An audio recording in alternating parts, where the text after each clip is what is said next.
Assalamualaikum warahmatullahi wabarakatuh. Saya Muhammad Rafli dari 10 TFLM 3. Di sini saya akan menjelaskan tentang komunikasi daring. Pengertian komunikasi daring. Komunikasi daring atau yang biasa disebut dengan komunikasi online mungkin secara tidak sadar sering kita lakukan sehari-hari. Komunikasi jenis ini terdiri dari dua kata, yaitu komunikasi dan daring. Kata komunikasi berarti melakukan hal tertentu yang berkaitan dengan penggunaan informasi yang seragam agar bisa menyampaikan maksud kepada orang lain secara jelas. Sedangkan daring berarti berada dalam dunia maya atau dunia semu, sehingga komunikasi daring berarti sebuah metode hubungan dengan orang lain yang dilakukan melalui dunia maya agar bisa menyampaikan suatu maksud tertentu. Selain itu, juga dapat diartikan sebagai proses pemindahan informasi dari orang satu ke orang lain melalui jaringan internet. Jenis komunikasi yang satu ini juga sering disebut dengan cyberspace. Kelebihan komunikasi daring. Dengan semakin berkembangnya teknologi informasi dan komunikasi, tidak heran jika cyberspace lebih diminati terutama bagi kaum milenial. Berbagai kelebihan di bawah ini menjadi latar belakangnya, yaitu 1. Sangat menghemat waktu dan biaya. 2. Memudahkan proses interaksi jarak jauh. 3. Sebagai sarana perdagangan online. 4. Sebagai sarana riset bagi para ilmuwan. 5. Menjadi media hiburan yang cukup interaktif. Jenis komunikasi daring. 1. Komunikasi daring secara sinkron. Sinkron adalah istilah yang berkaitan dengan ketetapan antara suatu hal dengan yang lainnya. Komunikasi online yang bersifat sinkron memiliki arti sebagai jenis komunikasi yang real time atau bersamaan dengan orang lain.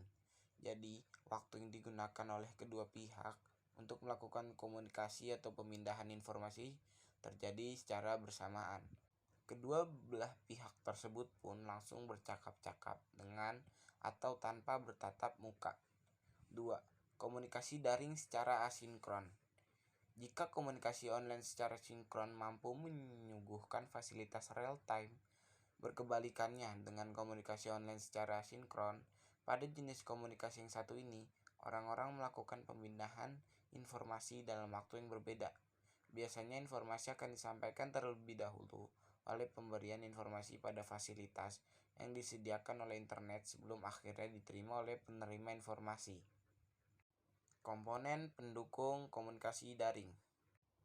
Agar komunikasi dalam jaringan bisa berjalan dengan lancar, perlu ada 3 komponen utama yang harus pada saat komunikasi berlangsung. 1. Hardware. Hardware merupakan perangkat keras yang mendukung komunikasi berjalan. Bentuknya bisa dilihat dan diraba oleh manusia secara langsung. Contohnya seperti komputer, smartphone, mikrofon, speaker, headset, router, dan alat pendukung lainnya. 2. Software. Software merupakan perangkat lunak yang berfungsi untuk menjalankan suatu program. Software menjadi jembatan antara hardware dengan brainware.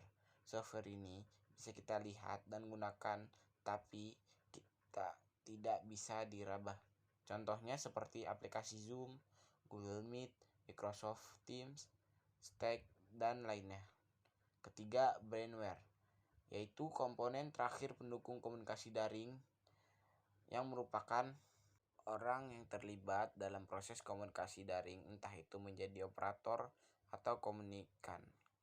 Manfaat komunikasi daring. Ada beberapa manfaat komunikasi daring yang perlu sahabat ketahui. Berikut penjelasannya. 1. Untuk memudahkan komunikasi antar satu dengan yang lainnya. 2. Mempermudah proses pembelajaran via online. 3. Bisa digunakan untuk mengakses informasi dari berbagai sumber. 4. Lebih menghemat biaya karena hanya perlu menggunakan koneksi internet sebagai medianya. 5. Lebih hemat waktu karena komunikasi bisa dilakukan dari mana saja, tidak perlu berteman secara langsung. 6. Komunikasi daring lebih fleksibel dilakukan bisa dari mana saja dan kapan saja waktunya. 7. komunikasi daring bisa meningkatkan interaksi sosial karena dikemas dengan berbagai media seperti teks, voice, image, dan video. Contoh komunikasi daring. Berikut ini contoh dari masing-masing jenis komunikasi online. 1. Komunikasi daring sinkron. Jenis komunikasi yang satu ini memiliki kelebihan yaitu real-time communication. Contohnya yaitu jenis komunikasi yang satu ini adalah text message. Chatting atau text messaging adalah salah satu metode komunikasi online yang bisa dilakukan secara bersamaan.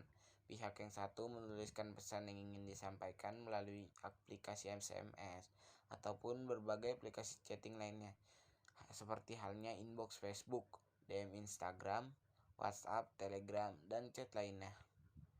Pihak lain yang berada dalam lain juga sama akan menuliskan pesan yang ingin mereka sampaikan walaupun waktunya bersamaan. Dan ketika kedua pesan tersebut dikirim, mereka tidak akan bertabrakan dan bahkan akan sampai pada waktunya yang sama satu dengan yang lainnya. Video calling atau video messaging. Sama halnya seperti pesan teks, pesan video ataupun video call bisa disebut sebagai jenis komunikasi online sinkron. Pesan video memang hampir sama seperti pesan teks yang dilakukan tanpa bertatap muka langsung. Namun ketika melakukan video calling, kedua pihak akan bertatap muka. Berbagai aplikasi yang bisa digunakan untuk video call contohnya adalah WhatsApp, Zoom, Google Meet, dan lain sebagainya. Di masa pandemi Corona COVID-19 seperti sekarang ini, Anda bisa memanfaatkan video call untuk berinteraksi.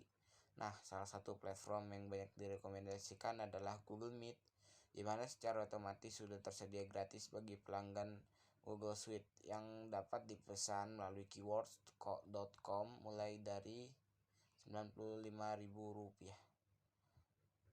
3. Sound calling atau sound message. Panggilan suara merupakan jenis komunikasi sinkron baik dilakukan dengan aplikasi message atau menggunakan aplikasi real time. Contohnya, Anda bisa melakukan sound call atau sound message dari fitur telepon ponsel atau melalui WhatsApp dan Telegram. 2. Komunikasi daring asinkron. Walaupun jenis komunikasi yang satu ini tidak meneguhkan fitur real time, namun kelebihannya memiliki fitur penundang dan editing. Berbagai contoh jenis komunikasi secara sinkron adalah e-book yang dapat diunduh gratis di internet dan video yang dibuat oleh vlogger di YouTube.